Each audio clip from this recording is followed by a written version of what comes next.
Hi friends, இன்றைக்கி நம்ம வீட்டில் மட்டன்னா கொஞ்சம் அவசரம். பேங்க் போகிற வேலை இருக்குது, அதனால் வெங்காயத்தை போட்டாச்சு. எடுத்து இஞ்சி பூண்டு பேஸ்ட் போட்டுக்கலாம். ஓகேயா? இது காயப்பட்டின கறி மாதிரிலாம் செய்யலை, இது வெங்காய கறி செய்கிறேன். ஓகே, இஞ்சி பூண்டு கொஞ்சம் நிறையவே போட்டுக்கலாம்.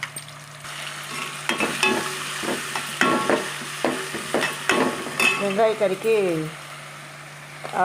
காயப்பட்டின கறிக்கு மேக்ஸிமம் தக்காளி பழம் போட மாட்டோம், தயிர் போட்டுக்குவோம். இதில் தயிர் தக்காளி எல்லாமே போடணும். ஓகே, தயிர் ஊற்றியாச்சுது. தயிரும் இஞ்சி பூண்டும் சரிசமமாக இருந்த மாதிரி இருக்கணும். இது முருகணும்லாம் இது கிடையாது. ஓகே,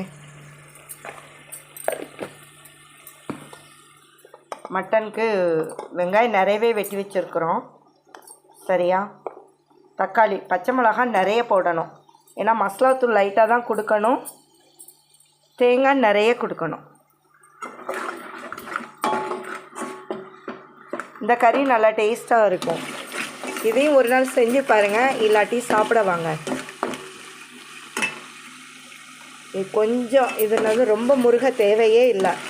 இந்த இப்படி இருக்குல்ல இஞ்சி பூண்டு, இந்த தயிர் மட்டும் கொஞ்சம் குறையிற வரைக்கும் லைட்டாக கிண்டணும். இஞ்சி பூண்டு கொஞ்சம் நல்ல முருகலாம் வேண்டாம், இந்த பசன்னு இருக்கு பாருங்க, இப்படி இருக்கா.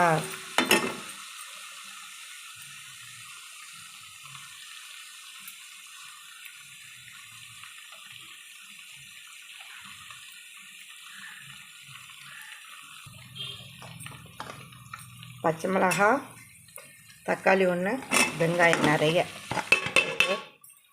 போட்டாச்சு.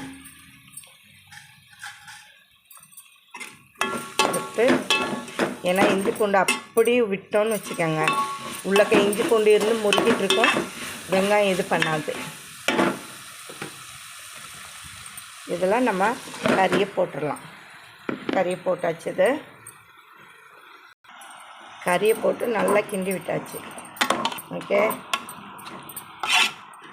வெங்காயம் நிறைய இருக்குது பாருங்கள், தெரியுதா?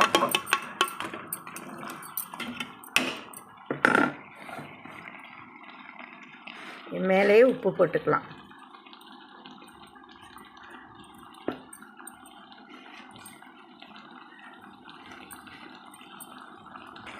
இதில் உப்பு போட்டு கொஞ்சம் லைட்டாக மசாலாத்தூள் போட்டால் போதும், ஏன்னா நம்ம பச்சை மிளகாய் ஆல்ரெடி போட்டிருக்குறோம். அதனால் லைட்டாக மசாலாத்தூள் மட்டும் போட்டுக்கலாம். இதுலேயே தேங்காயும் ஊற்றிடலாம்.